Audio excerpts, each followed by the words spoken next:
Hoy día, como les comentaba, es el segundo taller en alianza con Fundación Pro Bono, un aliado con quien venimos trabajando hace ya varios años, y Natalia nos va a contar un poquito más del trabajo Fundación Pro Bono.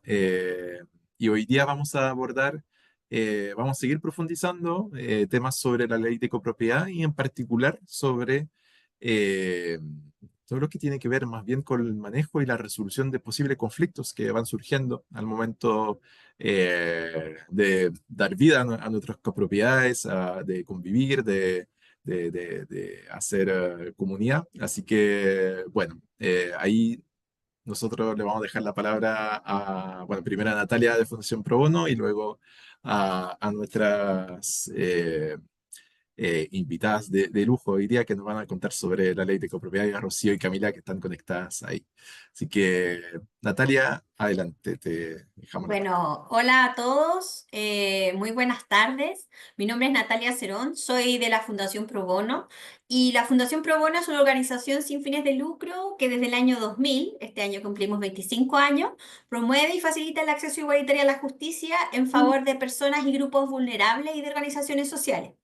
Para poder realizar nuestro trabajo, fomentamos y articulamos el trabajo voluntario y gratuito de estudios jurídicos, levantamientos legales de grandes empresas y abogados individuales a través de tres líneas de acción: la asesoría jurídica, la educación legal y la propuesta de políticas públicas. Actualmente está compuesto de más de 60 oficinas y departamentos legales miembros y de una amplia red de abogados y abogadas voluntarias con experiencia en área de familia y civil.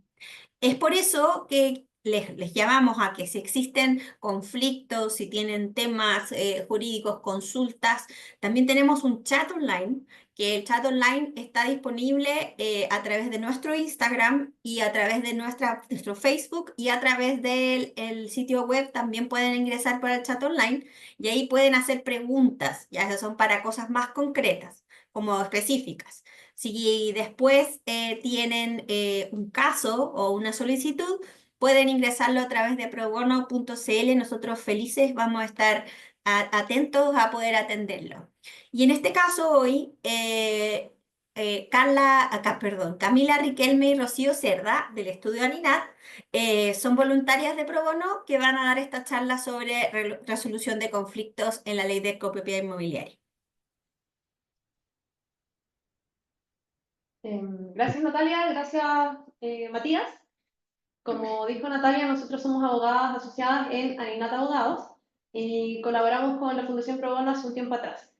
Hoy día, particularmente, como les mencionaron, vamos a conversar respecto a la resolución de conflictos que contempla la Ley de Copropiedad Inmobiliaria, pero para poder enfocarnos en ello, también tenemos que dar una especie de pincelada y contexto a los demás temas que trata la Ley de Copropiedad Inmobiliaria, para de ese modo poder ir viendo en cuáles de esas situaciones se puede ir generando un conflicto entre los copropietarios. ¿Ya? Así que si estamos de acuerdo, podemos partir con la presentación. ¿Me ayudas, por favor? Ya. Nosotros hablamos de la ley de copropiedad inmobiliaria y es preciso primero preguntarse o entender a qué nos referimos cuando hablamos de copropiedad inmobiliaria. Y acá nosotros damos una definición en la cual se plantea que la copropiedad inmobiliaria es una forma especial de dominio. ¿Por qué hablamos de que es una forma especial de dominio? Se debe principalmente a dos factores. El primero de ellos es que se establece una especie de superposición de derechos de propiedad en la cual los copropietarios son dueños cada uno de una unidad respecto de la cual es un dueño exclusivo. Por ejemplo, en un departamento, en un edificio de departamentos, tú eres dueño exclusivo de tu departamento, ejemplo, departamento 202. Pero a la vez eres dueño en comunidad o en esta copropiedad de los bienes de dominio común. ¿Qué vendría siendo, por ejemplo, algún pasillo, la piscina típica en algunos edificios? Y desde esa perspectiva se habla de que es un régimen en especial, porque conviven estos dos tipos de derechos, el derecho exclusivo con el derecho en los bienes comunes, y ahí viene el segundo punto, que este derecho en los bienes comunes, y de ahí el nombre copropiedad, no lo ejerces solo tú. No eres tú como copropietario o tú como dueño de este departamento solamente dueño o tienes derechos respecto de los bienes comunes, sino que va a ser en esta copropiedad con los demás dueños de cada una de esas unidades que se va a generar respecto de cada uno de los cuales va a tener una participación a prorrata en estos bienes comunes. Eso como, a grosso modo, explicando por qué se habla de una copropiedad inmobiliaria. Porque conviven más de una persona, natural o jurídica, y conviven más de un tipo de derecho respecto del cual recaen sobre los bienes. Luego vemos con la regulación. Este régimen especial de copropiedad se encuentra regulado en la Ley 21.442, que es del 13 de abril del 2022. Este aprobó la nueva Ley de copropiedad y vino a sustituir la antigua Ley 19.537, que estuvo vigente por bastante tiempo. Y de esta ley introdujo una serie de modificaciones que las vamos a ir viendo durante el desarrollo de la exposición. Y además se encuentra regulado, hay una serie de normas complementarias a la ley de copropiedad que regulan este régimen. En esta encontramos el decreto número 7 que establece el reglamento de la ley de copropiedad. Esto fue dictado, o sea, fue publicado la semana pasada, el 9 de enero, entonces es muy reciente. Y es muy importante este reglamento porque tiene el efecto de producir que comienza a regir el plazo que tienen las comunidades para adaptar el reglamento de copropiedad. Es un plazo de 12 meses. Desde la publicación de este reglamento. Por otra parte está el reglamento del Registro Nacional de Administradores, que también es una normativa nueva porque este Registro Nacional de Administradores antes no existía, ahora es necesario que para ejercer la actividad de administrador de un condominio te encuentres registrado en él. Y también está el reglamento tipo de copropiedad, que es un reglamento que tiene el carácter de supletorio y que rige para todos aquellos condominios que no han dictado el reglamento de copropiedad o que no lo van a hacer, como por ejemplo los condominios de viviendas sociales se pueden regir por este condominio, por este reglamento tipo, o los condominios de densidades prediales. Entonces, una vez que Camila nos comentó cuáles son las normas complementarias y cuál es la norma que regula la copropiedad inmobiliaria, nosotros tenemos que preguntarnos qué regula en específico, en qué temas trata. En primer lugar, la ley de copropiedad inmobiliaria, la ley 20.442, en primer término habla de condominio, que tiene que ver un poco con lo que les explicaba antes, condominio porque es el dominio entre más de un propietario, y separa o distingue dos tipos de condominios, los condominios tipo A y los condominios tipo B. En los condominios tipo A, los propietarios van a tener un dominio exclusivo respecto de la unidad de la cual son dueños, ¿ya? Y van a tener, respecto de más espacio, o esta unidad está construida en un terreno de dominio común. El ejemplo más certero para hablar de condominio tipo A es precisamente un edificio de departamentos, en el cual vas a ser dueño exclusivo del departamento, pero este edificio fue construido en un terreno común que pertenece al condominio o a la copropiedad. También hay casas, que son casas tipo A, que no todas las personas tienen noción de que existen casas construidas en condominios tipo A, respecto de las cuales cuando puedes ver una inscripción de dominio o la escritura de compraventa en la cual lo adquieres, no te dicen que se venden un terreno, sino que venden la casa y se asigna en uso y goce el polígono, por ejemplo, A, B, C, D, E. Se asigna en uso y goce este polígono porque ese terreno respecto del cual o en el cual se encuentra construida o edificada esta casa es un bien común, ¿ya? Y el otro tipo de condominio que distingue la ley es el condominio tipo B. Este dice relación con los sitios urbanizados o condominios construidos en estos sitios urbanizados o terrenos. Acá se hace la diferencia en que el propietario es dueño exclusivo del terreno que compra, en el cual se puede encontrar esta casa o es el sitio urbanizado propiamente tal. Y como bienes comunes vamos a tener otros, como las áreas verdes, como los caminos interiores que puede tener un condominio. Entonces, necesariamente, como decimos, sitios urbanizados van a ser más bien casas. No va a haber un edificio de departamentos que esté diferenciado como un condominio tipo B. Esa es como la diferenciación y que viene a tener importancia, sobre todo cuando se hacen ampliaciones en este tipo de condominios. Yo creo que todos han visto cuando hay personas que transforman los departamentos e incorporan el balcón como una extensión de los living o de las salas de estar o de los dormitorios, y eso en rigor no debería hacerse. También tenemos estas casas en las que yo les mencionaba que podría hacerse alguna ampliación, construir una logia, algún tipo de quincho, y también, en rigor, ese tipo de ampliaciones en este tipo de condominios tipo A debieran ser autorizados por la Asamblea. Esto, partiendo con esta diferenciación, también regula la ley los derechos y obligaciones de los copropietarios.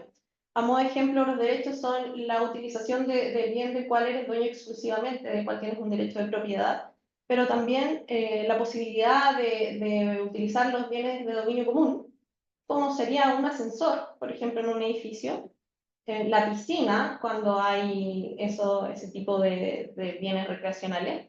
Y como obligaciones, la principal de la cual siempre se habla es del pago de los gastos comunes, por ejemplo. Entonces, como siempre se ha dicho, todo derecho tiene aparejada una obligación. En este caso no es distinto. Los copropietarios van a tener derechos, pero también tienen asociado a eso ciertas obligaciones y que tienen que ver mucho con el mantenimiento de los mismos condominios. Otros temas que tratan son las normas de administración de las comunidades, quiere decir cómo los órganos que administran las comunidades, la forma en que esto se va a llevar a cabo.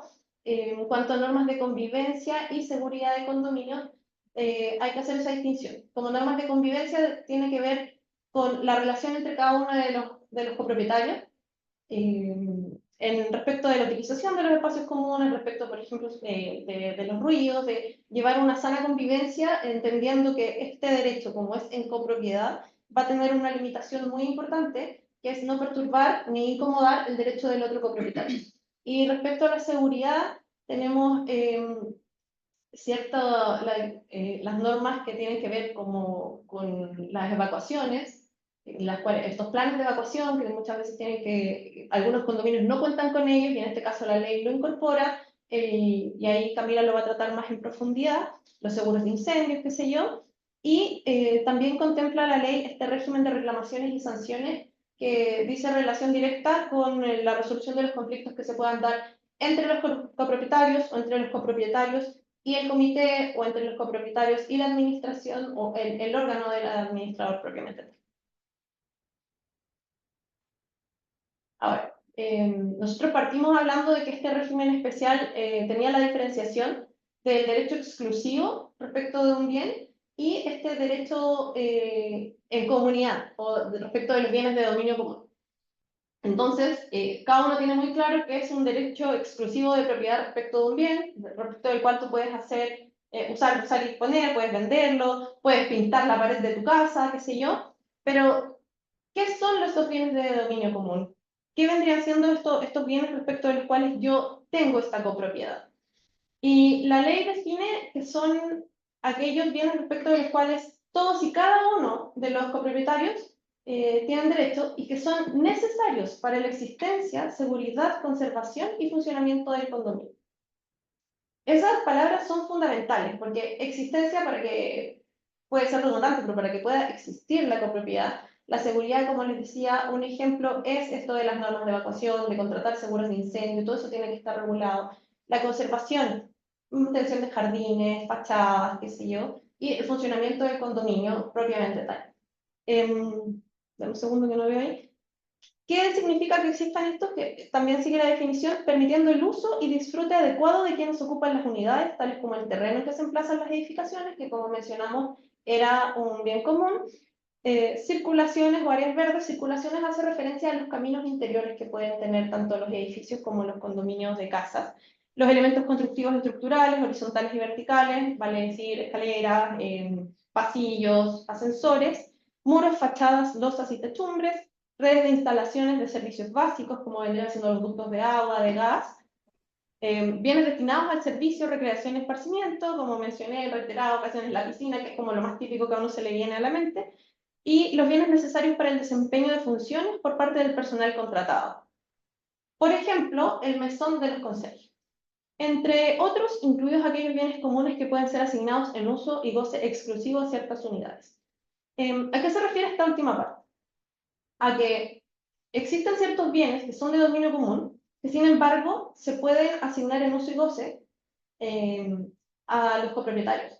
Un ejemplo clásico son los estacionamientos de superficie, que también a algunos de ustedes les puede haber pasado que al adquirir un departamento, cuando es en superficie, no se dice que se vende el estacionamiento número X, sino que se asigne en uso y goce exclusivo o el derecho de uso y goce exclusivo respecto del estacionamiento tanto, o como también les mencionaba, en estos condominios tipo A, el polígono se asigna en uso y goce exclusivo. Exclusivo en cuanto excluye la utilización por parte de los demás copropietarios, pero uso y goce y no un derecho de dominio en cuanto a que tú no eres dueño de ese polígono o de ese estacionamiento que se te está asignando, sino que se te está permitiendo utilizarlo. Sí, respecto a eso quisiera acotar que hay un cambio que introdujo la nueva ley de copropiedad que es súper importante respecto a la asignación de uso y goce exclusivo de los estacionamientos y que deben tener consideración en las comunidades, es que existe una preferencia para el uso y goce exclusivo de estacionamiento a las personas con discapacidad o movilidad reducida, de manera que, por ejemplo, claro, cuando tú adquieres el inmueble te pueden asignar el uso y exclusivo de un estacionamiento, pero puede ocurrir que existan personas que requieran esa preferencia y te revocan estos usos exclusivos. Por lo tanto, no es un derecho que uno que tenga de manera perpetua, o que, como por ejemplo el derecho de dominio, que yo lo pueda enajenar, lo puedo transferir sin ningún problema.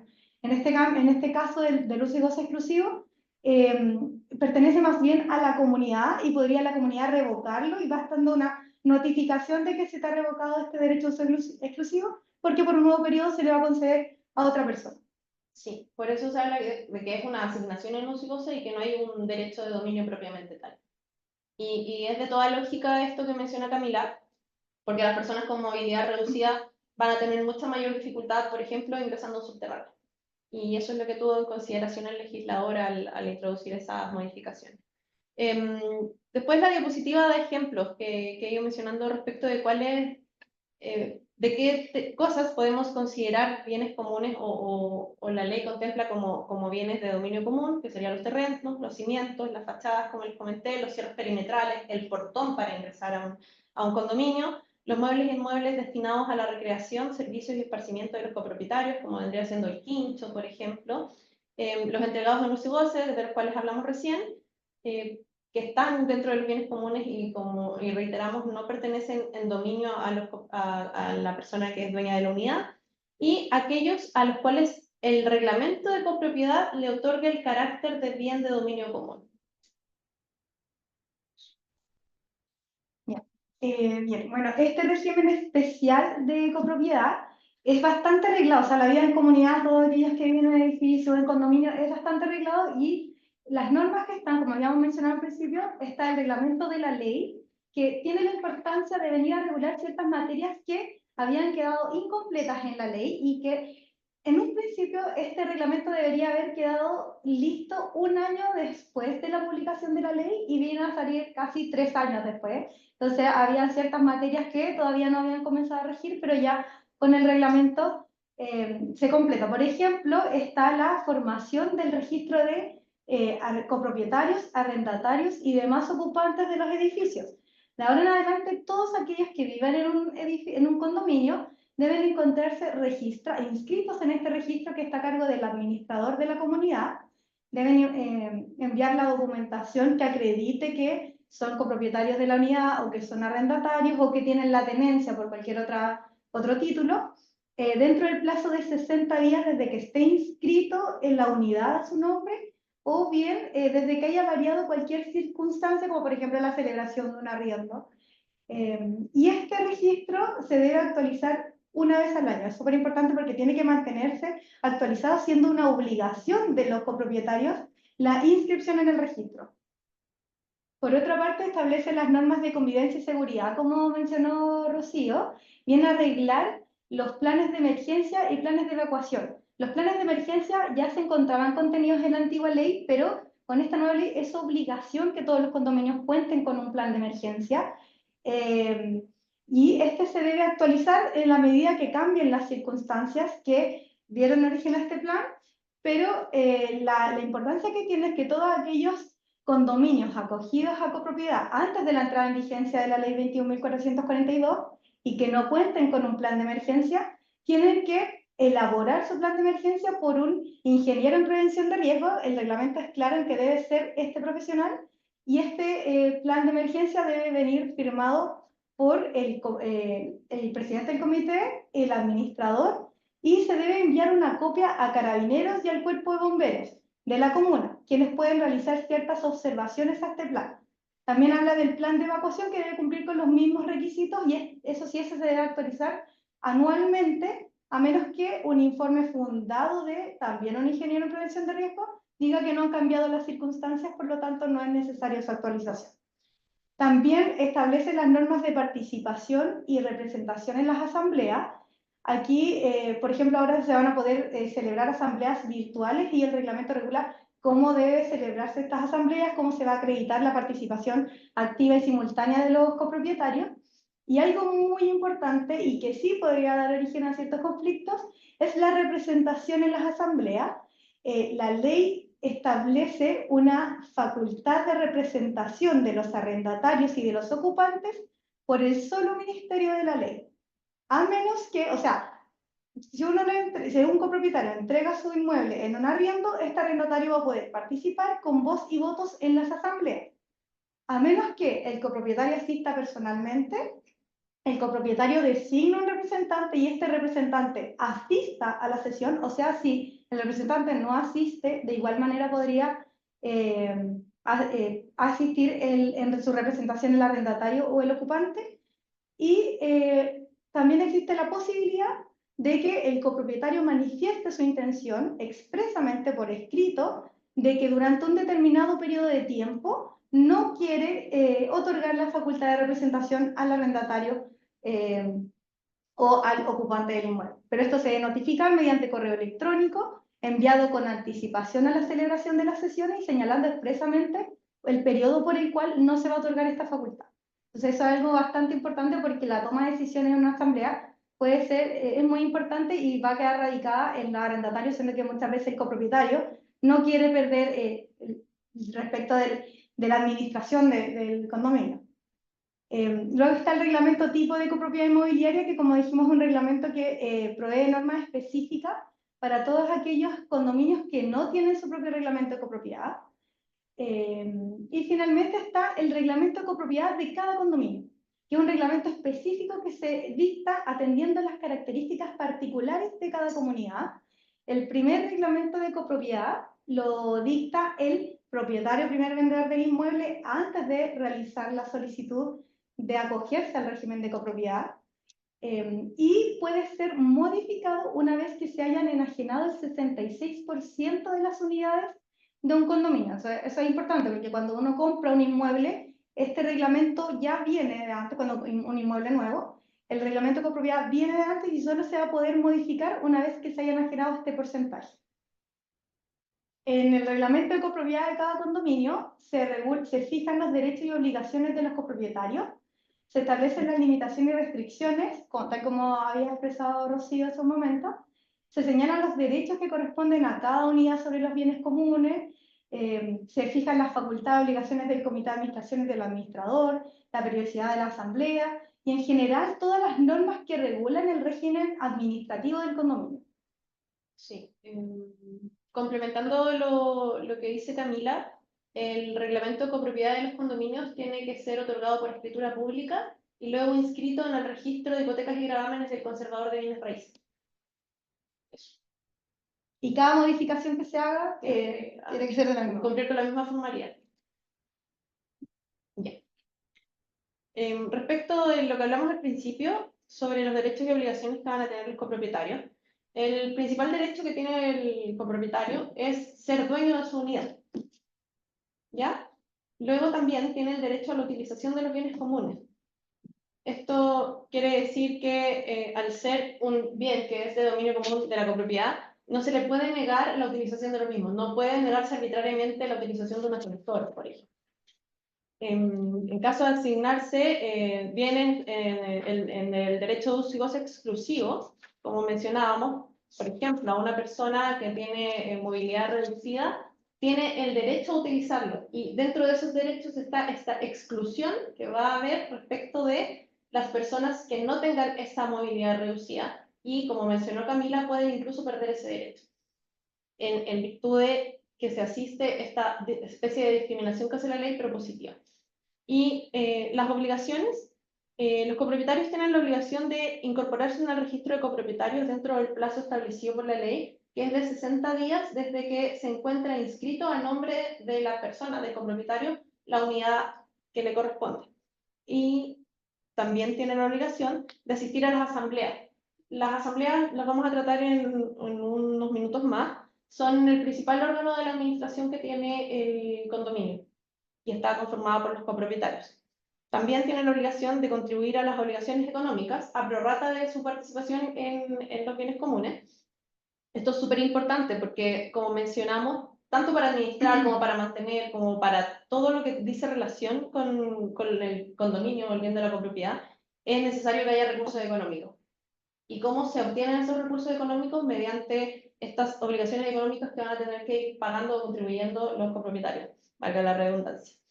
Y otra obligación es que no pueden utilizar la unidad para otro fin que les está establecido. Tanto en el reglamento de copropiedad, en algún momento se indicó que no se podían usar los bienes para Airbnb. Luego está regulado ahora en la ley que se puedan utilizar departamentos para alojamiento temporal, por ejemplo, pero en un edificio de departamento con destino habitacional no debería haber oficina. No puedes hacer una discoteca, por ejemplo, y dice relación con eso, es una obligación del copropietario no utilizarlo para un fin que sea diferente al establecido. Muy importante. Como hablamos de la contribución a las obligaciones económicas, una pregunta muy común que se hace a las personas es ¿qué pasa si no pago los gastos comunes o hay un retraso en el pago de los mismos? Una consecuencia, a mí me parece que las consecuencias son bastante severas, pero necesarias. Una de las cuales es que el copropietario va a ser considerado inhábil para asistir a la asamblea. ¿Qué quiere decir que sea inhábil? Él va a poder asistir, pero no va a ser contabilizado para el quórum que se requiere, de acuerdo a cada asamblea tiene un quórum distinto que también vamos a tratar más adelante, y no va a tener derecho a voto. Es decir, va a perder la capacidad de decidir respecto de los acuerdos que se tomen en la administración del condominio. Otra consecuencia de este retraso en el pago de los gastos comunes es que al estar en mora, de acuerdo al reglamento, se va a establecer, perdón, un recargo o un cobro por mora, según regule cada reglamento de copropiedad, pero esa mora no puede exceder el 50% del interés bancario. Y una medida aún más severa es que se puede realizar o se puede establecer un cobro mediante un juicio ejecutivo, es decir, perseguir ante la justicia civil el pago de esos gastos comunes. Hemos hablado de los gastos comunes y entonces también es necesario saber qué vendrían siendo los gastos comunes. Como dijimos, son esta obligación económica, que básicamente importa eso, importa un desembolso y es un deber del copropietario contribuir a los mismos. Y se dividen en gastos comunes ordinarios y gastos comunes extraordinarios. ¿Por qué se hace esta diferenciación? De acuerdo a las materias para las cuales van a ser destinados estos fondos. Y como gastos comunes ordinarios tenemos los gastos de administración, de mantención, reparación, uso y consumo. Mantención, reparación, como les comentaba, mantención puede ser las cuentas de agua, de luz, de celular, que se paga el conserje de agua para regar los jardines. De administración tiene que ver, por ejemplo, con el pago al administrador como órgano propiamente tal, y los gastos comunes extraordinarios son los gastos adicionales que no están contemplados dentro del ítem ordinario. Puede sonar redundante, pero un ejemplo muy claro es que falla un portón de acceso, porque acá tenemos que ir a los casos como más del día a día que podrían ustedes plantearse como pregunta.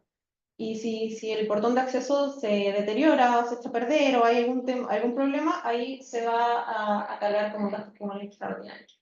O incluso, si el monto es muy grande, va a haber que hacer uso del Fondo Común de Reserva, que es otro de los ítems que ustedes pueden ver cuando llega la colilla de los gastos comunes, que viene el cobro, va a salir como a prorrata, 1,6% del dominio, gasto común, va a ser gasto común, probablemente va a venir también el seguro de incendio, y dentro de eso también va a decir fondo de reserva. Y uno se pregunta, ¿pero por qué tengo que pagar algo adicional? Y es precisamente porque este fondo está destinado a cubrir los gastos comunes urgentes, extraordinarios e imprevistos.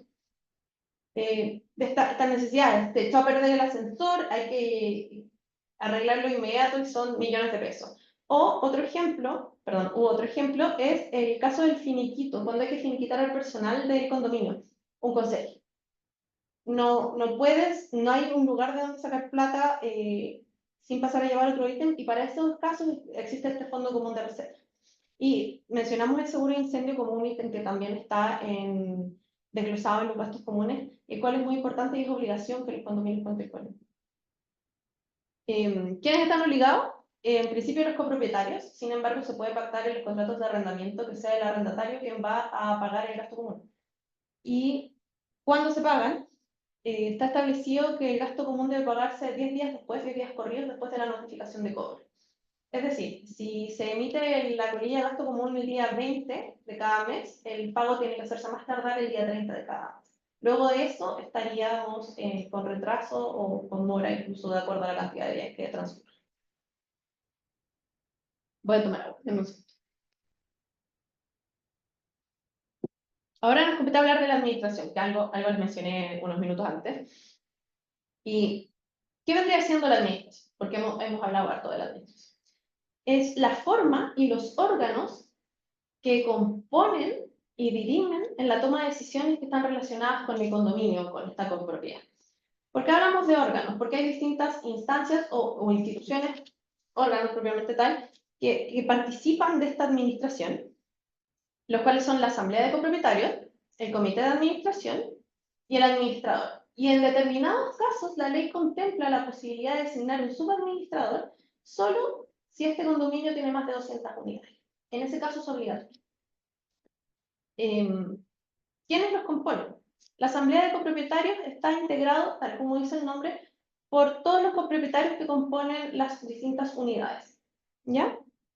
Es decir, los dueños de cada una de las unidades del condominio. ¿Quiénes componen el comité, este segundo órgano? Porque vamos en orden de importancia. Asamblea, comité, administrador. El comité está compuesto por personas naturales que sean copropietarios hábiles del condominio, sus cónyuges, convivientes civiles o cualquier mandatario con poder notarial. ¿Qué quiere decir? Excluye las sociedades, excluye las personas jurídicas, tiene que ser sí o sí una persona natural, que a su vez tiene que ser dueño de alguna unidad para tener el carácter de copropietario, tiene que ser hábil, como hablamos antes, eran considerados inhábiles quienes estuvieran atrasados con el pago de los gastos comunes, y puede ser además su cónyuge, su conviviente civil o cualquier otro mandatario. Ejemplo, un arrendatario si cuenta con un poder otorgado en notaría. ¿Ya? Eso es importante. Algo que no les mencionamos respecto a ser considerado inhábil, o sea, al no pago de los gastos comunes o al atraso de los gastos comunes, se me quedó en el tintero, además de ser considerado inhábil el copropietario, una vez que tengas más de 3 gastos comunes, más de 3 cuotas de gasto común atrasado, existe la posibilidad de que se haga el corte de la luz, por ejemplo, de algún servicio básico. El agua no se puede, porque es un bien de primera necesidad. Se puede cortar la luz, con excepción de aquellas unidades en las que habite una persona con electrodependencia. ¿Ya? Continúo con el comité. ¿Qué otras características tienen que tener el comité en su composición? Es que los miembros son elegidos por la asamblea de copropietarios, como dijimos, está compuesta por todos los copropietarios del condominio y vendría siendo el órgano más importante, y se compone de 3 miembros como mínimo y un máximo de 5. Estos son designados por la asamblea, como dijimos, pero en caso de que no haya candidatos, que no haya gente que se ofrece, que no haya que votar, el órgano es necesario. Entonces, ¿qué se hace? Se hace un sorteo. En la asamblea se realiza un sorteo y las personas que sean elegidas como miembros por este sorteo, en principio no pueden excusarse. A menos que el reglamento de copropiedad de cada condominio contemple ciertas situaciones que pueden permitir que se excusen de esta participación en el comité. Y el siguiente órgano de la administración, como dice el nombre, vendría siendo el administrador. En este caso, a diferencia del comité de administración, puede ser una persona natural o una persona jurídica. Existen hartas aplicaciones y hartas personas jurídicas que se dedican exclusivamente a la administración de condominio, algunas más conocidas que otras. El administrador tiene que ser designado por los copropietarios en una asamblea. También debe regir su actuar por la ley de copropiedad inmobiliaria, por el reglamento de la ley, que es el que les mencionó Camila, que fue publicado la semana pasada, y por el reglamento de copropiedad de cada uno de los condominios. Puede o no ser remunerado, quiere decir que se puede actuar a título gratuito sin cobrar un sueldo, para ponerlo en vocabulario coloquial, y en caso de ser remunerado, esta remuneración o este sueldo es fijado por el comité, ¿ya? Hay distintas funciones que tiene el administrador, las cuales también están tratadas en la ley, y hay obligaciones. Una de esas obligaciones que pusimos a modo de ejemplo es la obligación de rendir cuenta. Esta rendición de cuenta se realiza mensualmente ante el comité y de todas maneras, no obstante ello, en las asambleas ordinarias que se realizan una vez al año también tiene que realizarse una rendición de cuentas. Respecto a la designación del administrador, complementando a Rocío, es importante considerar que, claro, el primer administrador de la comunidad es designado por el propietario primer vendedor del inmueble, del condominio en su totalidad, del desarrollador del proyecto, para que se entienda. Y esta persona solo puede ser removida una vez que se enajena el 33%, el 76% de las unidades. En esa asamblea, en la asamblea extraordinaria que se desarrolle cuando se haya enajenado este porcentaje, recién ahí van a poder los copropietarios designar a uno, remover el anterior y designar a un nuevo administrador. Esto es sin perjuicio de que una vez que se haya enajenado el 33% de las unidades, se deben celebrar asambleas ordinarias donde el administrador va a tener que rendir cuenta pese a que no sea el designado por los copropietarios. Exacto. Bueno, dentro de los requisitos para ser administrador, el administrador tiene que tener una inscripción vigente en el Registro Nacional de Administración de Condominios, que es el que les comentó Camila que introduce la ley. Tener la licencia de enseñanza media, es decir, completada la educación media, y haber cursado o haber aprobado el curso de capacitación en materias de administración de condominios. Este curso tiene que haber sido dictado por alguna institución de educación superior del Estado o validada por el Estado o por un órgano que se dedique a la capacitación de empleos. ¿Ya?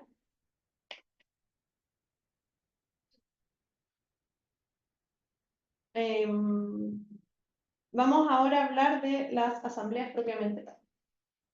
¿Quiénes componen las asambleas? ¿O quiénes serían estos miembros integrantes? Como les mencionamos antes, los copropietarios, pero estos copropietarios tienen que ser hábiles. ¿Qué tipos de asambleas existen? Existen las asambleas ordinarias, que les acabamos de anticipar, que se realizan una vez al año, y las cuales tienen que acordar la renovación del comité, por ejemplo. También existe la asamblea extraordinaria, y esta asamblea extraordinaria puede realizarse en cualquier momento que sea necesario para la citada por el comité. Materias, a grosso modo, que tratan las asambleas extraordinarias serían las modificaciones del reglamento de copropiedad, la enajenación, arrendamiento o cesión de los bienes comunes, la reconstrucción o demolición de alguno de los bienes comunes, la delegación de facultades al comité, construcciones, que es lo que mencionábamos antes, y las alteraciones y cambios de destino en el condominio o de las unidades. Para la celebración de estas asambleas existen distintos quórums de acuerdo al tipo de asamblea que se celebre y de acuerdo a la materia de la cual se va a tratar en la asamblea. ¿Ya? En primer lugar tenemos la asamblea ordinaria, que va a tratar materias que tienen relación más bien con la administración. Vamos a verlo en un ratito más. Y el quórum para que sesione la asamblea ordinaria, que es esta que se cita una vez al año, es del 33% de los derechos en el condominio. Cuando les hablamos que los gastos comunes eran a prorrata, ese prorrateo en los bienes comunes es el que compone los derechos que van a tener las personas. ¿Ya? El departamento tiene un prorrateo en los bienes comunes, el estacionamiento, las bodegas, etc. Y para poder llegar a acuerdos en esta asamblea ordinaria, el quórum necesario es la mayoría absoluta de los asistentes. Es decir, hacemos una diferenciación entre tipo de asamblea y quórum para sesionar, es decir, para que se pueda llevar a cabo esta asamblea, y el quórum para llegar a acuerdos, que es básicamente la votación, ¿ya? Luego tenemos, como asamblea extraordinaria, se hace una diferenciación de dos tipos de asamblea extraordinaria. Tenemos la asamblea extraordinaria de mayoría absoluta, que para sesionar requiere la mayoría absoluta de los derechos en el condominio, tal como dice el nombre, y para la obtención de acuerdos va a requerir también la mayoría absoluta de los derechos en el condominio. Mayoría absoluta de 50 más 1. ¿Ya? Eso es más coloquial. Y la otra asamblea extraordinaria que tenemos, que esta es una introducción de la ley, es la asamblea extraordinaria de mayoría reforzada. Acá es necesario para sesionar que estén presentes el 66% de los derechos en el condominio, y para el quórum de obtención de acuerdos va a ser el mismo porcentaje, el 66%. Y de ahí que se llame mayoría reforzada, porque si se dan cuenta es bastante mayor al 50% que es la mayoría absoluta. ¿Por qué es necesario? Por las materias de las cuales va a tratar. Ahora aquí vemos como un desglose de las materias que trata cada una de estas asambleas. Estos son algunos temas los que consideramos más importantes. En el caso de la asamblea ordinaria, como les comentamos, está la rendición de cuentas por parte del administrador, que como se comentó, si bien se hace mensualmente al comité esta rendición de cuentas, él no está exento de, en las asambleas ordinarias celebradas anualmente, dar esta rendición de cuentas a la asamblea de copropietarios completa. Además, se va a hacer la designación, reelección, o se va a ver el tema de la renuncia de los miembros del comité, porque como mencionamos, es la asamblea de copropietarios quienes van a designar a los miembros del comité de administración. Y también se va a tratar o discutir la designación o remoción del administrador. ¿Ya? Luego tenemos la asamblea extraordinaria de mayoría absoluta, que es aquella que, como dice el nombre, requiere la mayoría absoluta, tanto para sesionar como para los acuerdos, como mencionamos, y va a tratar modificación del reglamento. La modificación del reglamento está bien resguardada. El reglamento de copropiedad de cada condominio. En este caso, la Asamblea Extraordinaria de Mayoría Absoluta va a ver las modificaciones del reglamento con excepción de aquellos temas que tratan de la demolición y reconstrucción del condominio y el cambio de destino de las unidades. Está también súper resguardado el destino de las unidades, que es lo que les mencionaba antes. No pueden haber oficinas si es en destino habitacional, no se pueden hacer, también creo que di el ejemplo de una discoteca, o un negocio en un quinto piso de un departamento, y esto también es para regular la relación que existe y la buena convivencia entre los copropietarios, pero además el destino que se le dio al presentar este proyecto de edificación y al obtener el certificado de acogerse a la ley de copropiedad inmobiliaria por parte de la municipalidad. El destino no solo está dado por lo que los copropietarios quieran, sino también por los permisos que se solicitan y por el proyecto que se presenta básicamente a la Dirección de Obras Municipales de la municipalidad. Además, la Asamblea Extraordinaria de Mayoría Absoluta va a tratar los temas de remoción parcial de los miembros del comité, los gastos o inversiones extraordinarias, porque no es que pueda llegar y meterse mano al fondo común de reserva, que es el que les había mencionado, sino que tiene que tomarse una decisión, porque estamos administrando plata higiene. Se puede fijar el porcentaje de recargo sobre los gastos comunes y la utilización, como les comenté acá, de los recursos del fondo de reserva. Luego, la Asamblea Extraordinaria de Mayoría Reforzada va a ver la modificación del reglamento de copropiedad en aquellas materias que no se regulan por una asamblea de mayoría absoluta. También va a haber la delegación de facultades del comité de administración, por ejemplo, al administrador, gastos de inversiones extraordinarios, que algunos ejemplos les di antes, administración conjunta de 2 o más condominios, permitirla, y programas de autofinanciamiento. A veces los condominios postulan a ciertos fondos que entregan las municipalidades o alguna otra institución para hacer modificaciones o mejoras en los condominios. Y para eso tienen que acordarse en estas asambleas. La enajenación, arrendamiento o cesión de tenencia de bienes de dominio común. Constitución de gravámenes sobre los mismos. Acá ya hablamos de la cesión del derecho de uso y goce, pero también me parece que podemos mencionar en el caso de arrendamiento, un ejemplo muy típico son las construcciones de antenas de telefonía, que generalmente se hace en las azoteas. O cuando el terreno es más grande, hay ciertos retazos de terreno que se dan en arrendamiento a estas compañías que construyen estas estructuras. Y esos fondos son fondos que van a acrecentar el fondo de reserva. Van directo al beneficio de la comunidad o de esta copropiedad del condominio, y no va al bolsillo de alguno de los miembros ni del administrador. ¿Ya? Entonces, para que se pueda dar en arrendamiento alguno de esos bienes, se necesita realizar esta asamblea de mayoría reforzada, es decir, con el 66% de los derechos del condominio. También se va a requerir para la demolición o reconstrucción del condominio, para solicitar a la Dirección de Obras Municipales de la municipalidad respectiva dejar sin efecto la resolución que lo acoge a la copropiedad inmobiliaria. y para el cambio de destino de las unidades. Y lo hablamos antes. Y ahora vemos la resolución de conflictos. Bueno, y finalmente, luego de este breve repaso, no es breve, pero la verdad es que la ley de copropiedad tiene bastante aristas y es un tema bien complicado, entonces no podíamos pasar directamente sin antes tener una noción de los conceptos que introduce la ley y de qué se trata. Respecto a la resolución de conflictos, obviamente el primer órgano llamado a resolver los conflictos es el administrador, el comité y la asamblea de copropietarios. Pero estas son las instancias a las que llegamos cuando todas estas instancias anteriores de acuerdo han fallado. En este sentido encontramos la fase judicial, que se puede presentar ante el juzgado de letras en lo civil de la comuna donde se encuentra el condominio, el juzgado de policía local, o a ciertas materias que pueden ser vistas por un juez árbitro.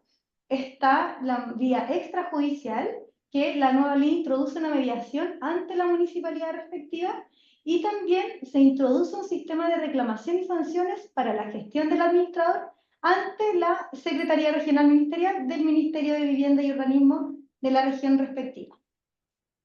Entonces, en la primera lista, ante el juzgado de letras en lo civil, no podemos someter todos los conflictos, sino que está llamado especialmente para ver el cobro ejecutivo de los gastos comunes. Este es un procedimiento judicial destinado a obtener el pago de los gastos comunes cuando se adeudan, como había dicho Rocío, 3 o más cuotas, y con este procedimiento se busca el embargo de los bienes del copropietario deudor y el remate de estos para obtener el pago. El tribunal competente es el juzgado de letra civil de la comuna en que se encuentra el condominio. La persona que interpone la acción es el administrador en representación de la comunidad, tiene que ser patrocinado por un abogado y se sujeta a las normas del juicio ejecutivo. La gracia de esto es que es un procedimiento que es más abreviado que un procedimiento ordinario porque tiene la institución de los títulos ejecutivos que permiten acreditar fehacientemente la existencia de la deuda. En este sentido, la ley de copropiedad reconoce como título ejecutivo el aviso de cobro de gastos comunes y demás obligaciones económicas siempre que se encuentren firmadas por el administrador, ya sea con firma electrónica o presencial. Esta es una modificación de la ley de 21.442 porque antes solo era firma física y ahora reconoce que puede hacer un aviso de cobro con firma electrónica. Y también reconoce o le da el mérito de título ejecutivo a la copia del acta de la asamblea en que se acuerdan los gastos comunes, siempre que esta asamblea haya sido válidamente celebrada, es decir, cumpliendo los quórum de constitución y de acuerdos, y que esté firmada por el comité de administración. Otra de las materias de que conocerá el juzgado de letras en lo civil es la designación del juez árbitro, que solo lo puede designar en su calidad de arbitrador, cuando no existe un acuerdo previo entre las partes. Ahora, existen otras materias que en realidad este es como el fuerte de la parte judicial respecto de los conflictos que surgen, que dicen relación con la administración o el funcionamiento del condominio. Y el encargado de conocer es el juzgado de policía local de la comuna en que se encuentra el condominio.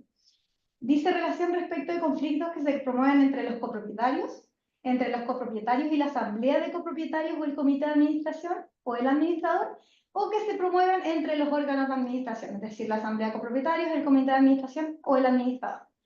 La ley reconoce al juez amplias facultades en el conocimiento de estos asuntos.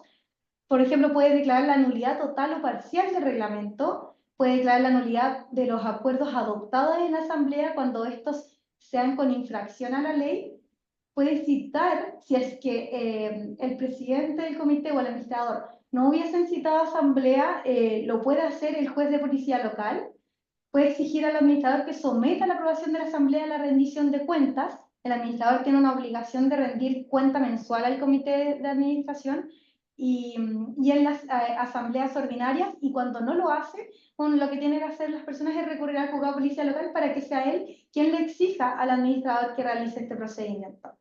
Y en general puede adoptar todas las medidas necesarias para la solución de conflictos. Puede actuar como amigable componedor, es decir, proponer ciertas vías para no seguir adelante con el juicio. En los juzgados de policía local, para actuar ante él, en principio no es necesario comparecer representado por un abogado, pero si la contienda o el conflicto supera las 4 UTM, es requisito que sea representado por un abogado y constituir mandato judicial. Y finalmente está el juez árbitro, que puede resolver las contiendas también que surgen en el ámbito del régimen de copropiedad, y en general son las mismas materias que pueden ver ante el juzgado de policía local, pero que las partes deciden de acuerdo someter a justicia arbitral, ya sea porque, si bien la justicia arbitral podría ser eventualmente un poco más cara, es mucho más rápida. Por lo tanto, la designación de este juez árbitro se hace de mutuo acuerdo por las partes. Deben indicar si el árbitro es de derecho, arbitrador o mixto, y en caso de que no exista un acuerdo respecto a la persona que va a ser el árbitro, la va a designar el juez de letras, como habíamos dicho anteriormente. Y el juez árbitro, bueno, como decimos, goza de las mismas facultades señaladas para el juez de policía local, es decir, puede declarar la nulidad del reglamento, puede citar a las partes a asamblea, y también actúa como un mediador, como un conciliador para lograr acuerdos entre las partes. Ahora también se introdujo existe una forma de solucionar los conflictos extrajudiciales fuera del juicio, que es ante la municipalidad respectiva, donde un funcionario municipal tiene que recibir a las partes, siempre que sean conflictos que se promuevan en la comunidad, entre copropietarios o entre copropietarios y el comité de administración o el administrador, y que no hayan podido solucionarse en la asamblea correspondiente. Ahora es súper importante que es un requisito para que el funcionario municipal conozca de este asunto, que las partes no hubiesen recurrido con anterioridad al juez de policía local o al juez árbitro. Es decir, es como una primera instancia en la que se recurre ante la municipalidad para que haga esta mediación. El funcionario municipal tiene que citar a las partes a una reunión y propone las bases del acuerdo o las vías de solución de este conflicto, y de los acuerdos que se adopten en esta reunión debe levantar un acta de todo logrado en los acuerdos adoptados. Esta acta, autorizada por el secretario de la municipalidad, constituye plena prueba de los acuerdos que se adoptaron y se debe registrar en el libro de actas del comité de administración. Es súper importante que debe quedar un registro de esta acta. Esta fase de mediación es obligatoria para los condominios de vivienda de interés público. Los condominios de vivienda de interés público son aquellos condominios de viviendas sociales o de densidad predial, y estos condominios entonces deben recurrir sí o sí a esta medida extrajudicial, y la municipalidad no puede negarse a otorgar esta solución de conflicto. Y finalmente, una novedad que introduce la ley de copropiedad es este sistema de reclamaciones y sanciones contra el administrador o el subadministrador de una comunidad. Entonces, acá estamos viendo que esta ley tiene un administrador que está, por una parte, debe estar inscrito en un reglamento, tiene que cumplir, o en un registro, tiene que cumplir con ciertas cualidades particulares para ejercer el cargo, y además está sujeto a la supervisión del Ministerio de Vivienda y Urbanismo, de la Seremi de Vivienda y Urbanismo. ¿Quiénes pueden interponer la acción? Puede ser el comité de administración o copropietarios o arrendatarios que representen el 15% de las unidades del condominio. Se interpone ante la Secretaría Regional Ministerial de la región donde se encuentre el condominio, y los aspectos generales de este procedimiento es que, claro, se presenta un escrito especificando las acciones en que se funda, cuáles son los incumplimientos que se reclaman o que se imputan al administrador o subadministrador, y se deben acompañar los documentos en los cuales se respalda. Esta reclamación solo puede fundarse en un incumplimiento de las obligaciones del administrador o del subadministrador impuestas por la ley o por su reglamento. Recibida la reclamación, la Seremi puede desestimarla de plano por improcedente, o si es que pasa por un examen de admisibilidad y encuentra que es procedente, va a formular cargos en contra del infractor. Esto se debe notificar al correo electrónico que tenga el administrador registrado en el Registro Nacional de Administradores, y va a tener un plazo de 10 días hábiles para presentar su descargo. Es súper importante porque la infracción prescribe en el plazo de 2 años ocurrido de los hechos, por lo tanto, no se pueden imputar hechos anteriores a este proceso. Y bueno, el régimen, una vez que el formulado los descargos por parte del administrador, procede el periodo en el cual debe establecer si efectivamente procede una sanción o no. Todo. Estas sanciones van desde amonestación por escrito hasta las 10 UTM, una multa de beneficio fiscal en caso de infracciones gravísimas. O sea, lo eliminan del Registro Nacional de Administradores, lo cual quiere decir que no va a poder ejercer nuevamente la función de administrador, y una multa al beneficio fiscal de 4 a 10 UTM, de 5 a 10 UTM, perdón, para infracciones gravísimas. Son infracciones gravísimas, por ejemplo, no cumplir con las obligaciones de administrar los bienes del condominio, no preocuparse de la mantención de los bienes comunes, o, por ejemplo, entregar información falsa o errónea respecto a sus cualidades para encontrarse inscrito en el registro de administrador. Por otra parte, hay infracciones graves que son sancionadas con la suspensión por 1 a 3 años del registro nacional. Esta sanción quiere decir que él podría, luego de pasar este periodo, volver a inscribirse, pasar por el proceso de inscripción en el registro y volver a ejercer como administrador.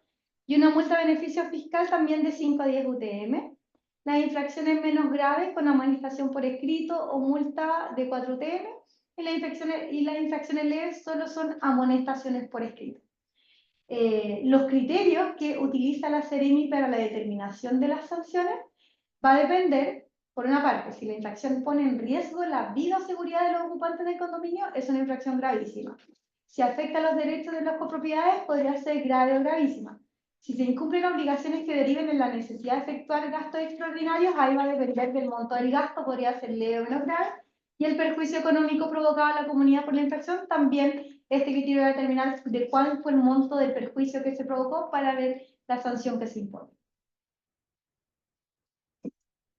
Y finalmente vamos a tratar algunos aspectos generales que introduce la ley de copropiedad. Está esta obligación que ya la habíamos mencionado someramente, pero está la rendición de cuentas del administrador, que debe ser, Rocío lo había mencionado, mensualmente ante el comité o en cada sesión ordinaria del término de administración ante la asamblea de copropietarios. Debe ser una cuenta documentada y detallada. Debe detallar los ingresos y los gastos, remuneraciones, pago de seguridad social del personal, los saldos de caja y los informes entregados por el banco con el detalle de las cuentas bancarias que tenga la comunidad. Una materia que introduce el reglamento es una obligación de publicidad de la rendición de cuentas, en virtud de la cual el administrador debe, con 24 horas de anticipación a la rendición de cuentas ante el comité o a la asamblea de copropietarios, remitir toda la información que va a rendir cuenta vía correo electrónico. Esto es súper importante porque si no lo hace, se pueden establecer sanciones en el reglamento de copropiedad. Bueno, también ya hablamos del registro, el registro de condominios también es un nuevo registro que introduce la ley de copropiedad, que es para todos, es obligatorio para todos aquellos condominios con fines habitacionales. Es un registro que lleva el Ministerio de Vivienda y Urbanismo y deben encontrarse registrados todos los condominios ahí.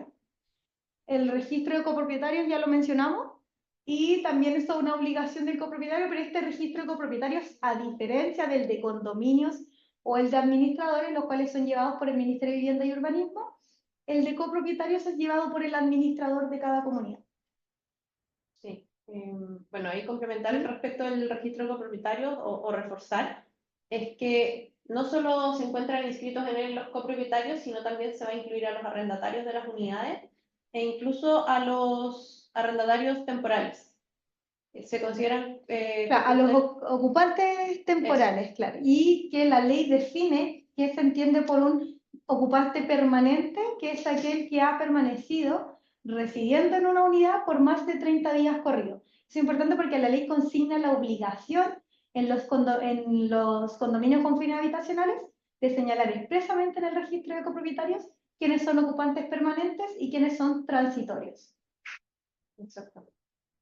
Ahora, respecto del siguiente punto, que es la celebración de convenio sobre los gastos comunes, como hablamos, el atraso en el pago, el no pago, la morosidad en los gastos comunes acarrea consecuencias más o menos importantes para los copropietarios que están morosos.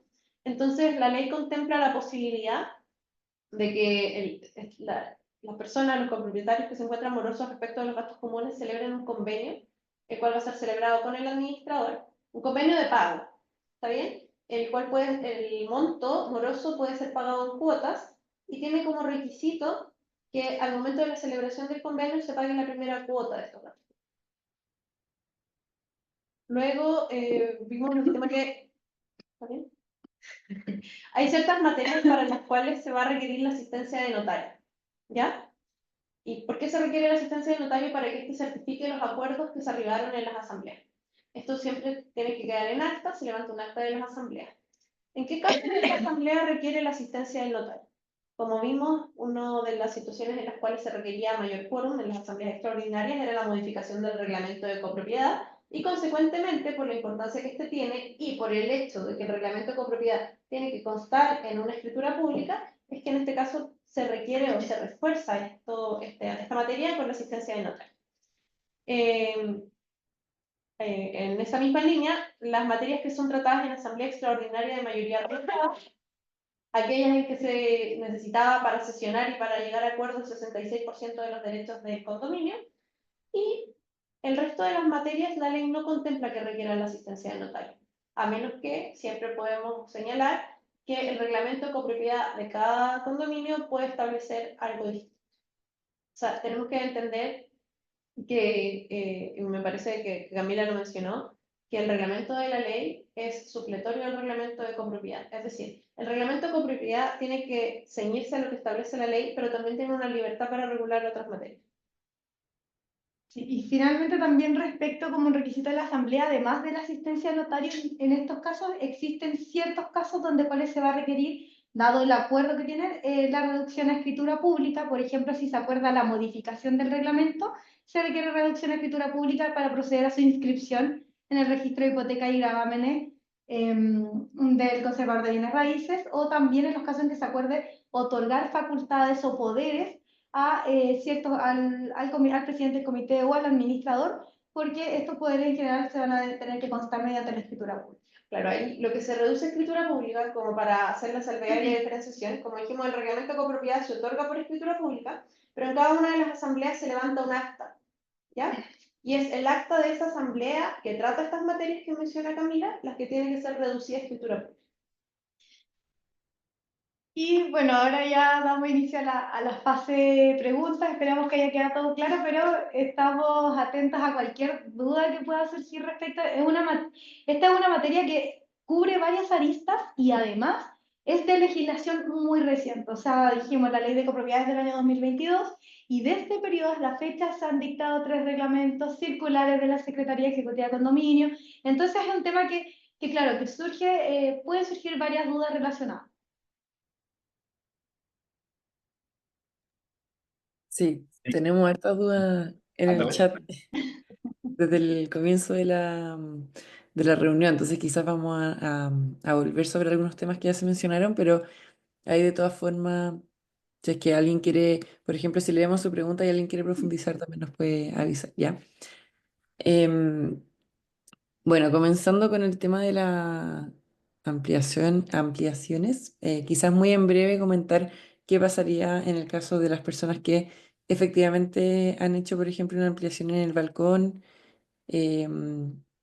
Hay como algo que hacer, algún protocolo que seguir, es necesario como denunciarlo.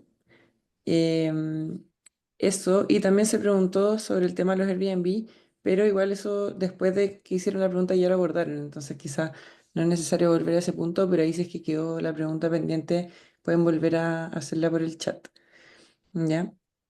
Pero eso quizás comenzar por la parte de las ampliaciones, si es que es algo en lo que hay que ahondar o no. Mira, respecto al Airbnb, que queda, antes de que pasemos Ujú, adelante, sí. claro, ahora no, se establece que se puede permitir el uso para hotel, Airbnb o alojamiento temporal en los reglamentos, y se deben establecer normas de convivencia que no afecten a los ocupantes permanentes del condominio. Ahora sí, eso sí, existe un fallo de la Corte Suprema que es súper importante tener en cuenta, que dice que sí podrían los copropietarios, en un reglamento de copropiedad, establecer que en este condominio no se permite el establecimiento de Airbnb. Así que eso es como acotando un punto que habíamos abordado. Ya. Respecto a la otra pregunta sobre las ampliaciones, como mencionamos, es en bienes que son de dominio común. Entonces, efectivamente, podría llegar a denunciarse ante la asamblea, pero eso puede ser regularizado si es que cuenta con la autorización de los demás copropietarios, y esta es una materia que se trata en una asamblea extraordinaria de mayoría reforzada. Es decir, esta asamblea del 66% de los derechos, tanto para sesionar como para votar, podría autorizar al copropietario que, ejemplo, amplíe este balcón para no tener que demoler eso. Porque de repente también es incurrir en ciertos gastos. Entonces la ley contempla la posibilidad de que estas ampliaciones puedan ser regularizadas contando con esa autorización. Y en caso de casas u otras materias que requieran permiso de edificación, además de esta autorización de la Asamblea, va a requerir la autorización de la Dirección de Obras Municipales mediante la gestión del permiso de edificación y todos los requisitos que contempla la Ley General de Urbanismo. Ahora la asamblea igual podría acordar la demolición de esa construcción que no cumple con las normas de la copropiedad. Todo va a depender del acuerdo al que se llegue en esa asamblea, pero como materia propiamente tal, es de asamblea de mayoría reforzada. Perfecto, gracias, ahí muy completa la respuesta. Bueno, y siguiendo un poco con este tema, Caro estaba comentando, por ejemplo, en el caso que se acordó destinar un monto a hacer un portón eléctrico y se le pide un aporte a las personas y este aporte fue aprobado en una asamblea en el que la mayoría estuvo de acuerdo y entiendo que dice que sería por pago extraordinario, pero hay personas que se niegan, por ejemplo, a hacer este aporte. Ahí, ¿a qué se podría recurrir? Claro, ahí es importante entender que así como la asistencia a las asambleas es obligatoria, los acuerdos adoptados en una asamblea de copropietarios con los quórums que establece la ley son obligatorios para todos los copropietarios. Por lo tanto, este gasto común extraordinario que se aprobó en una asamblea cumpliendo los quórums establecidos por la ley pasa a tener la misma exigibilidad del gasto común ordinario. De manera que si no se paga, se puede producir por las vías extrajudiciales, primero mediante los avisos de cobro, se puede producir el corte de suministro o bien ver la vía extrajudicial, o sea, la vía judicial de cobranza del hogar. Igual es importante señalar que la asamblea que va a tratar del tema tiene un quórum, pero si el copropietario no asistió a esa asamblea, pero la asamblea tuvo el quórum necesario para sesionar y para llegar al acuerdo, ese acuerdo de todas maneras es obligatorio para él. No puede eximirse de cumplir el acuerdo, como dice Camila, aunque con el argumento de no haber asistido, como a mí nadie me preguntó, yo no estoy de acuerdo, eso no es así, es obligatorio, y como es obligatorio, esta obligatoriedad es establecida en la ley, se puede recurrir a las formas de solución de ese conflicto que establece. Perfecto, y ese quórum con ser 50 más 1, entonces estaría bien. El quórum O sea, el perdón, gasto. la decisión No, fue no, aprobada con un 50 más 1. la pregunta es si el quórum de 50 más 1 es necesario para solicitar este fondo extraordinario para reparar el portón. Claro, Sí, vale. ya, buenísimo. Y ahí, Caro, que fue quien hizo la pregunta, está diciendo que perfecto y muchas gracias. Así que siguiendo con las otras preguntas, ¿qué permite la ley con los residentes que son conflictivos o agresivos? ¿Se puede solicitar, por ejemplo, que eventualmente se fueran del condominio? De hecho, nosotros como que Es complicado. revisamos la pregunta, sí. Sí, Lo mismo, las instancias de resolución de los conflictos, en principio, si uno de los copropietarios es conflictivo, valga la redundancia, es tratar el tema en la asamblea, presentarlo al comité, tratarlo en la asamblea, ver la instancia de mediación ante la municipalidad, pero tenemos que ver en qué consiste cada uno de sus conflictos, porque si el conflicto es que la persona golpeó a otra o que sacó un arma y disparó, ya excede la materia de la ley de copropiedad y te puedes ir a la sede judicial, pero penal o civil, de acuerdo al tipo de daño que haya, si a mí me rompieron con un hacha, no sé, la puerta. Entonces son materias que no están reguladas propiamente tal en la ley de copropiedad, porque va a depender de qué es ese conflicto, pero hay que devolverse a lo que mencionaba Camila de cuáles son las instancias que establece la ley de copropiedad sobre la convivencia, digamos. Pero, y por eso al principio hablábamos de que es un régimen bien especial de dominio, porque, claro, respecto de la convivencia es un tema, pero tú eres dueño de tu vida, como eres dueño de tu casa. Entonces no te pueden obligar a vender ese departamento por conflictivo. Ahí hay como un choque de derechos.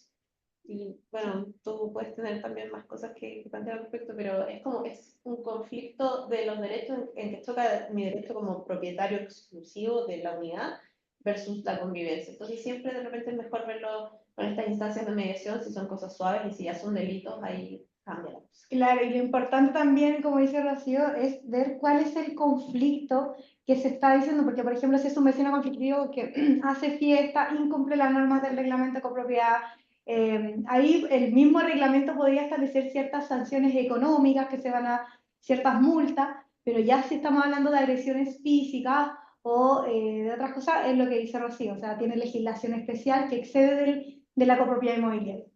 Y en concreto no podría un acuerdo de una asamblea decir el propietario de la 222 se va mañana porque se lleva mal con todo. No es así.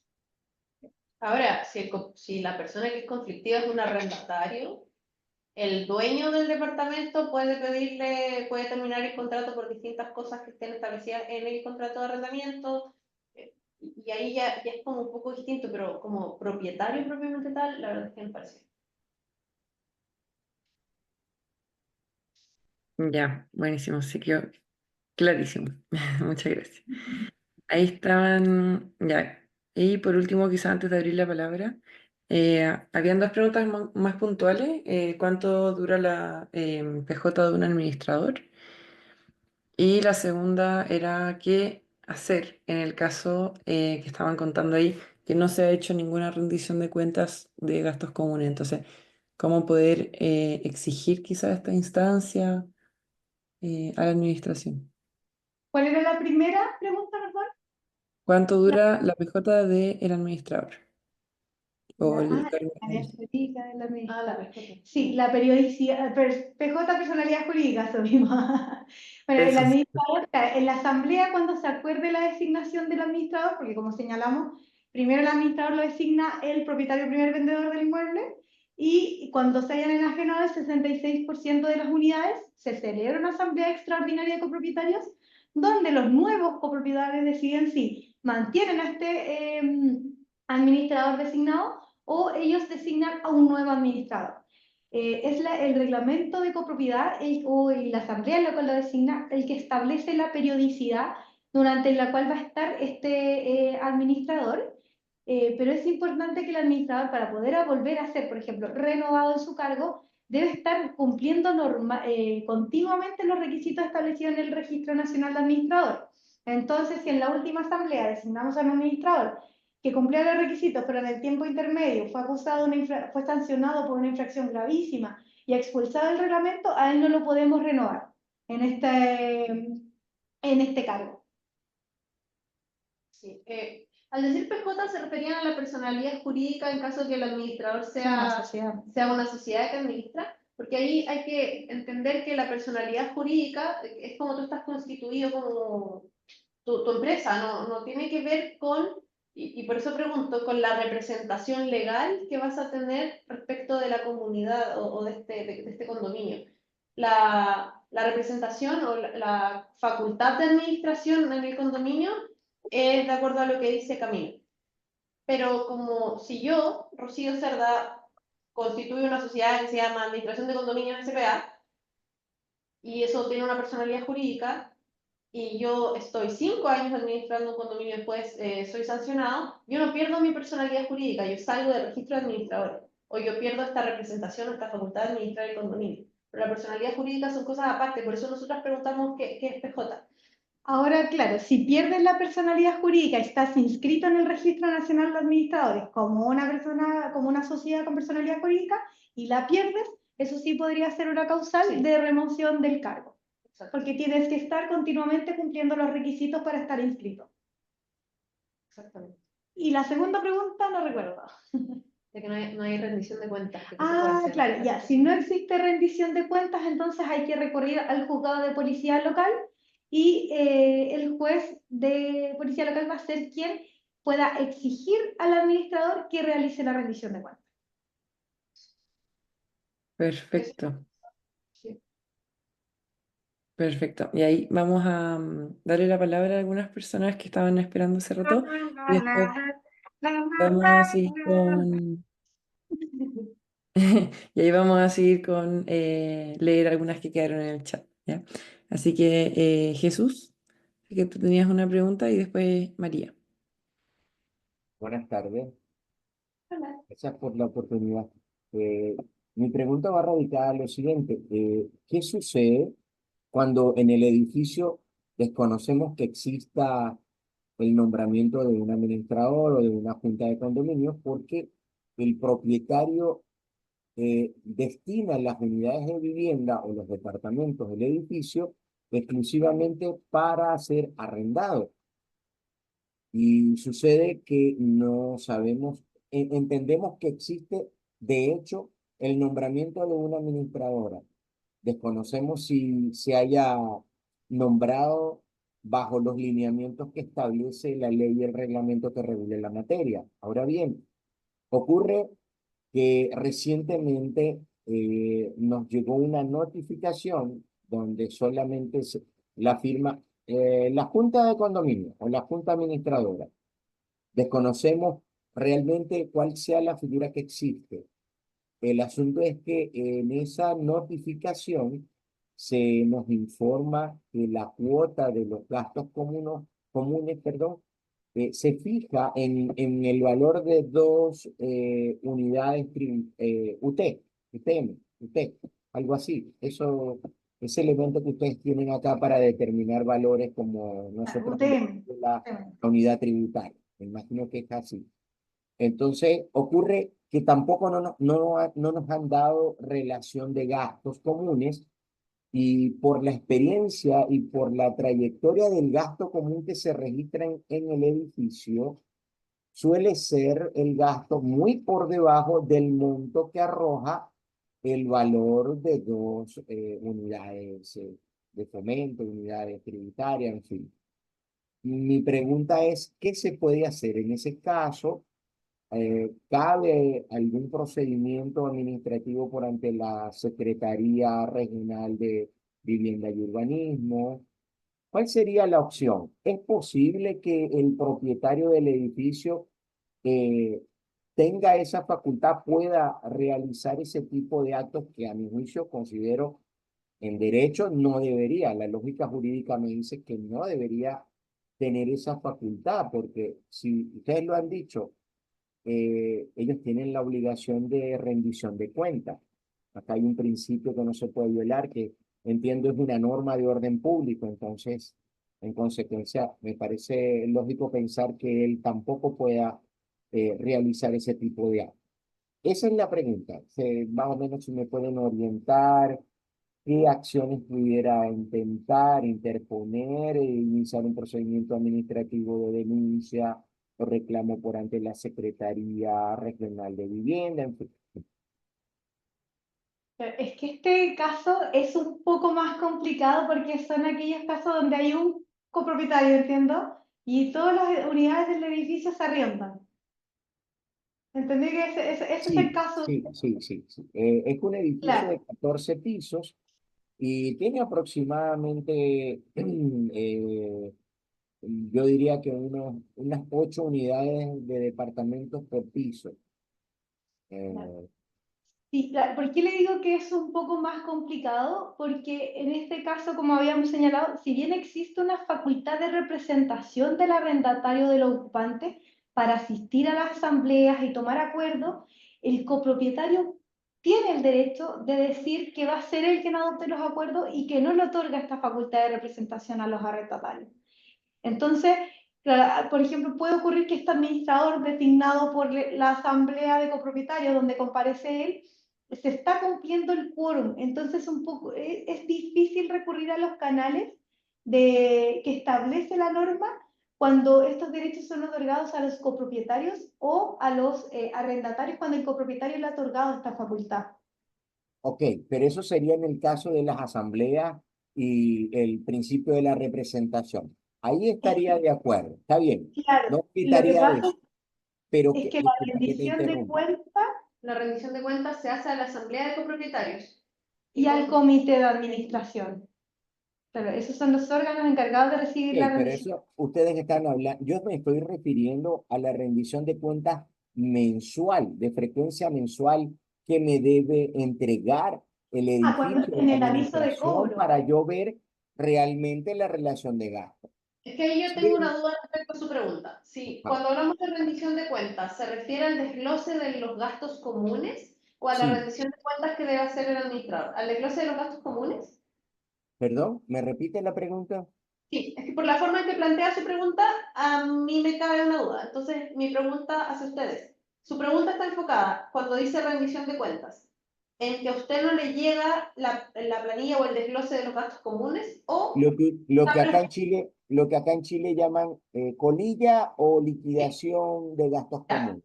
Eso claro, no está porque si ocurriendo nos ahora. planteaba, usted nos planteaba de la administración y de la rendición de cuentas. Cuando hablamos de eso es otro tema. Esa rendición de cuentas del administrador va al comité Ah, de manera ustedes mensual. hablan de la rendición de Sí. cuentas anual.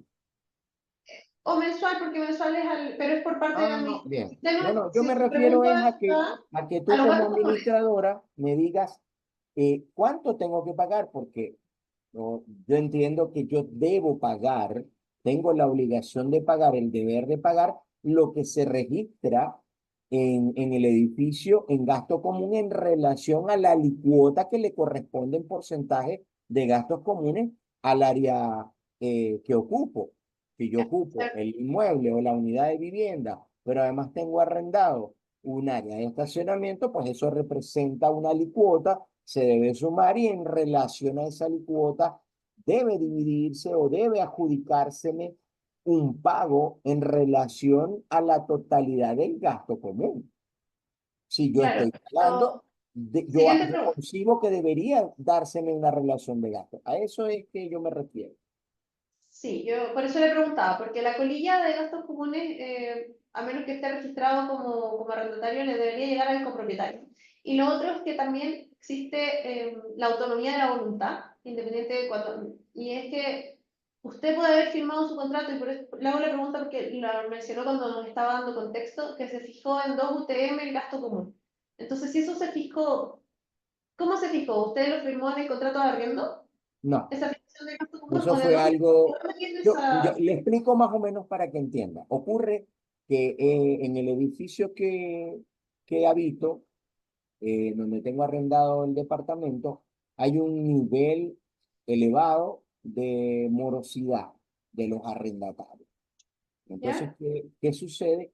Yo percibo que el propietario, viendo esa situación, lo que hizo fue que trasladó el pago del gasto común a una plataforma donde también, a través de la cual también hacemos el pago de del arrendamiento y como para obligar a las personas, pero estableció, fijó el valor de los gastos comunes de forma fija, permanente, en 2 UF o algo así, UT, UF. ¿Qué sucede? Yo digo, bueno, está bien, voy a pagarlo, yo no estoy moroso, yo siempre cumplo con el pago, no hay problema, tendrán problemas aquellos que no pagan. El asunto es que si yo te estoy pagando un concepto, yo concibo que se debe dar un comprobante de pago de esos gastos y no, y mal pudiera, considero yo, no sé si es que la ley lo faculta de forma expresa al propietario a establecer ese tipo de medida. Me parece incongruente porque si se tiene que rendir cuenta, si la ley acoge el principio de la rendición de cuentas, máxime debería hacerse para quienes pagamos esos conceptos. Es decir, Claro, como le digo, no me interesa que no me lo rindas como tú lo estás estableciendo, como Jesús, perdón, a manera de asamblea, pero sí rinde la Jesús, confusión de cuenta de lo que concepto. yo estoy pagando. y no me Perdón, establezcas un monto fijo perdón por porque el interrumpir, gasto Jesús. común no es fijo. Jesús, por favor, perdón por interrumpir. Es que necesitamos seguir avanzando con otras preguntas porque hay muchas preguntas ahí esperando en el chat. Entonces, dejemos quizás la respuesta, escuchemos la respuesta de Rocío y Camila a la consulta tuya y seguimos con la demás, si te parece. Sí, yo creo que para este caso hace falta más contexto respecto al contrato de arrendamiento, pero sí veo que hay una confusión de conceptos respecto a la rendición de cuentas. La rendición de cuentas que establece la ley es del administrador al comité de administración y a la asamblea de copropietarios. Eso es lo que puedo decir teniendo el contexto que nos pone Jesús, pero faltaría más información para poder dar una respuesta más concisa. Claro, ahora sí, igual de todas maneras, sí, sí, como dijimos esto, siendo que el copropietario, por ejemplo, tendría esta facultad para negarle al arrendatario acceder a las asambleas, sí podría ser que este aumento de los gastos comunes hubiese surgido de un acuerdo adoptado por los copropietarios en los cuales los arrendatarios no formaron parte. Ahora, si es que el administrador está fallando en la forma en que rinde cuenta porque el aviso de cobro, por ejemplo, no es lo suficientemente detallado, igual un 15%, de acuerdo a lo que dice el reglamento, un 15% de los arrendatarios, porque señala copropietarios o arrendatarios, podrían dirigirse a la Seremi a decir que el administrador no está cumpliendo con una de sus obligaciones que emanan, que es la rendición de cuenta detallada o el aviso de cobro dando cuenta respecto de, porque el aviso de cobro tiene que contener, además del detalle de lo que se gastó, también un saldo de cuenta de lo anterior. Entonces, en ese caso sí se podría ver si es que esa es una opción posible, pero claro, la situación de un arrendatario en este tipo es un poco más complicado que el resto, porque distinto es que fuera algunos arrendatarios y otros copropietarios, porque acá hablamos de un acuerdo adoptado por un copropietario en el ejercicio de esos derechos. Entonces, por eso es un poco más difícil realizar la distinción.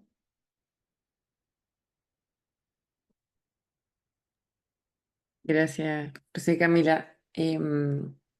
Ahí recordar igual para todas las personas que la Fundación Pro Bono tiene un chat online en el que se pueden hacer también preguntas de forma gratuita. Sí, nos han comentado que no hay que esperar que la respuesta sea inmediata porque tienen una alta demanda, pero de todas formas creo que vale la pena enviar las preguntas por ese chat.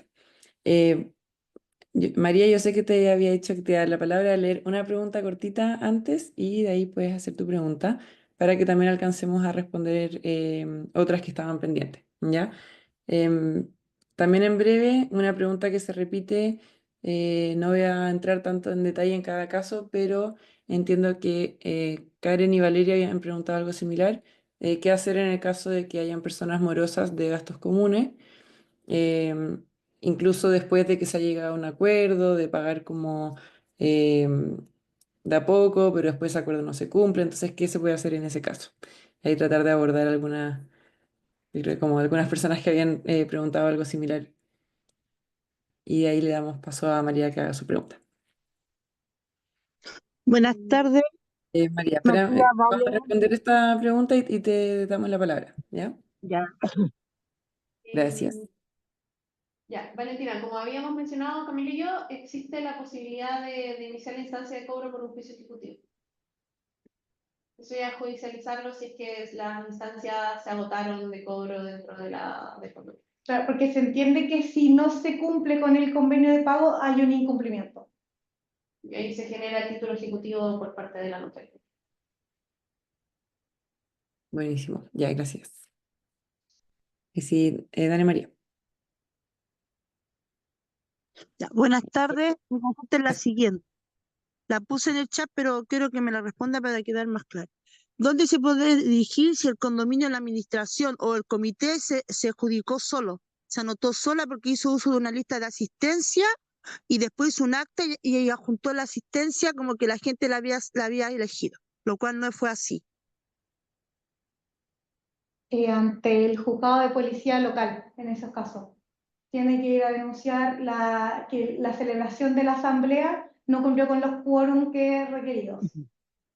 Sí, porque la reunión era para... Igual hay una falsificación de instrumento público, de que están Claro, firmando, pero es una falsificación de instrumento, falsificación de firma. ahí tenéis que lo Sí, mismo. porque Ahí entramos a la instancia de tener que quien alega los hechos debe probarlos, entonces si puede ir ante el juzgado de policía local a hacer esta denuncia, pero tiene que probar que efectivamente se falsificaron estas firmas o se falsificó la asistencia. No, Eso. es que escúchame, ella hizo una reunión y cada vez que se hacía reunión tomaba la asistencia de la gente que asistía a reunión. Ya, hasta ahí todo estaba bien porque tenía un registro de quién iban y quiénes no. Pero de la noche a la mañana apareció con un libro con un acta que la mandó al WhatsApp adjuntando la asistencia, donde decía que ella ya estaba lista con la personalidad jurídica como administradora o comité de administración, que ya la había inscrito en el conservador. A eso vamos, que hizo uso fraudulento de la firma de las personas para obtener algo que no fue elegido por los copropietarios. Claro, por eso le digo, tiene que ir al juzgado de policía local porque dentro de las materias que tiene que ver los acuerdos, declarar la nulidad de una asamblea que ha sido celebrada con infracción a las normas que establece la ley. ¿Cuál sería la infracción? No se cumplieron los quórum requeridos por la ley porque si bien hubo una asistencia, no hubo un quórum de aprobación. Pero esto, como dice Rocío, se debe acreditar. Si es que tiene no sé, una grabación del acta, de alguna forma, una grabación de la asamblea o alguna forma de acreditar, ¿verdad? La cual diga que esos acuerdos adoptados no fueron aprobados, que si bien asistieron a la Junta, no se aprobó, por ejemplo, la designación de esa administradora. Nosotros tenemos el WhatsApp donde ella mandó eso al WhatsApp y el cual a muchos nos asombró que haya hecho eso porque en ningún momento el acta que ella presentó fue el acta que se hizo en la reunión. Por eso, entonces debe acompañar el acta, debe acompañar los antecedentes que acrediten que lo que ella finalmente acordó no es lo que los copropietarios acordaron en la asamblea. Y para declarar la nulidad de eso, tiene que ir ante el juzgado de policía local. Ahora, Eso lo si ella utilizó mal... Disculpa,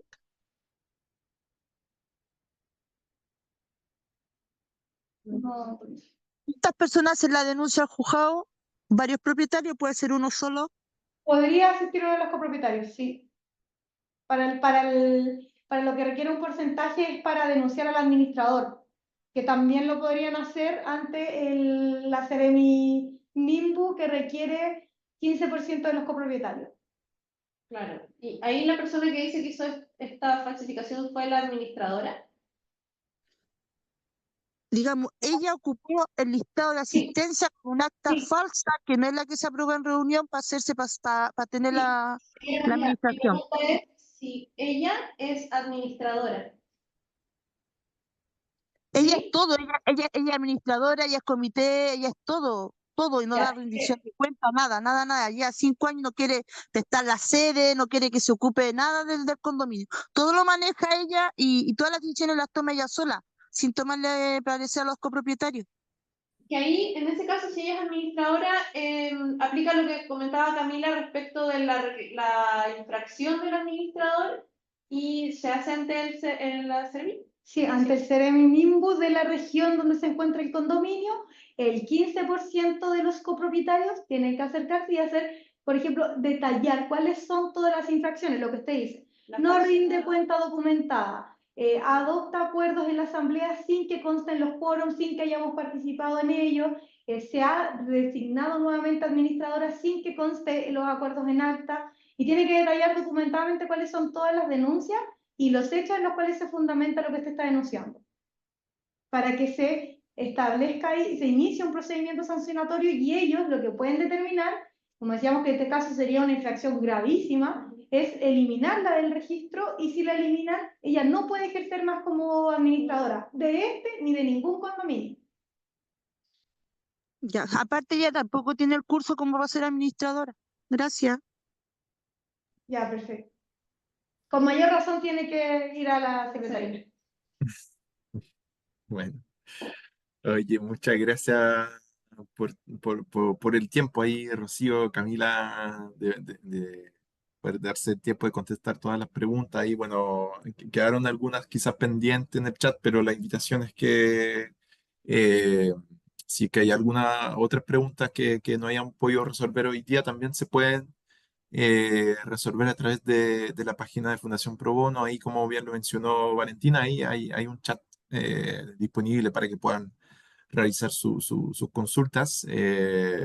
Así que nada, por mi parte, muy agradecido. Hay muchas dudas, preguntas, interacciones. Desde eso yo creo que la mejor señal, o sea, la mejor muestra es que es un tema de mucho interés y siempre hay mucha necesidad de información en torno a este tema. Así que feliz de haber podido tener la oportunidad de abordarlo con ustedes hoy día. Además, muy contingente porque se publicó el reglamento de la ley la semana pasada, así que estamos bien ahí con el tiempo, con los tiempos también para abordar el tema, así que feliz. Eso por mi lado, no sé si quieren agregar algo por su parte. Por nosotros, por nuestra Muchas parte. gracias a ustedes también por la instancia y la oportunidad, tal como dices tú, de un tema reciente, con legislación que está saliendo día a día, interpretaciones, y es un tema que, claro, la vida en comunidad es difícil. Entonces, como problemas, conflictos y dudas, claro, van a surgir en todo momento. Esperamos que haya quedado más claro, que queden con más dudas, o sea, no, más claro con menos dudas de las que llegaron.